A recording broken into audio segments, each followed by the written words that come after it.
Impact segment tonight, the upcoming presidential election will be decided by independent voters, and many of those people are influenced by the media. And of course, the media, TV, print, movies, has a pronounced left-wing bias. Comedian Adam Carolla has a new book out called Not Taco Bell Material, and recently he said this to the Daily Caller website, quote, "If you're conservative in Hollywood, you're on a list of people who need to be put in their place. If you're Woody Allen, you do what you want. If you're Spike Lee, you can go ahead and tweet out the address of the guy who the new Black Panthers put a bounty on, and there's no repercussions, because Hollywood will decide who's guilty and who's not guilty," unquote. Joining us now from Los Angeles, Mr. Carolla. So how much influence do you think showbiz is going to have on the presidential election? Well, I kind of think it depends on who the celebrity is, and then there's probably, it's a double-edged sword, because there's some celebrities you don't want backing you, like, you know, if you're Barack Obama, you don't want Michael Richards backing you. That would be a problem. You probably don't want Mel Gibson, but George Clooney is cool. But on the other hand, if you hang out at too many parties with Aretha Franklin and Sarah Jessica Parker and all the celebrities, then you're losing touch with the common man, and then you become the man because you're hanging out with the man. So to me, he's got to be careful just how much hobnobbing he does with celebrities.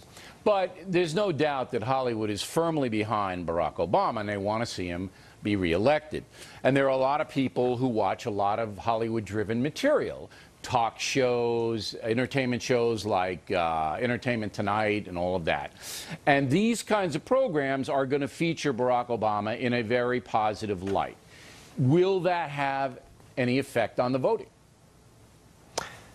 It isn't going to hurt, but I mean, Adam Sandler came out with a movie 2 weeks ago that did nothing at the box office, and there were tons and tons of billboards, and I saw tons and tons of commercials for it, and I think it was called That's My Boy. The point is, I don't even remember what it was called, but it was a complete and utter disaster at the box office, and it's not because they didn't have a bunch of positive commercials and a bunch of positive billboards. It's that people thought, do we really want to see another crappy Adam Sandler movie? And they thought, no. So people are a little bit smarter than that. They may think, do we want a sequel to the Barack Obama movie, or don't we?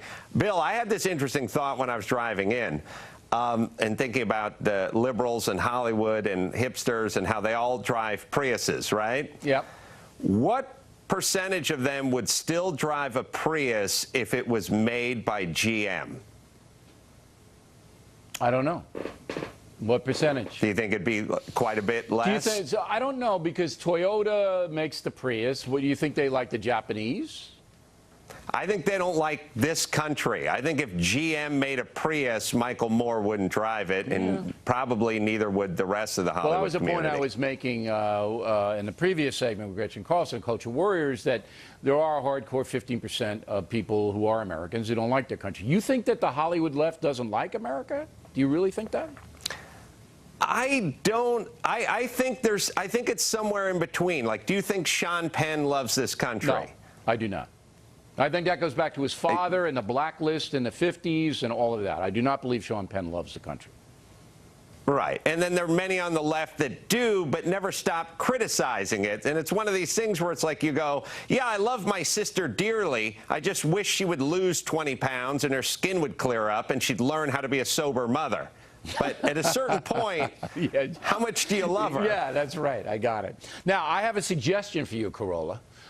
Your book is Not Taco Bell Material, and it's a bestseller. But you could sell more copies if you would actually work at Taco Bell for one day.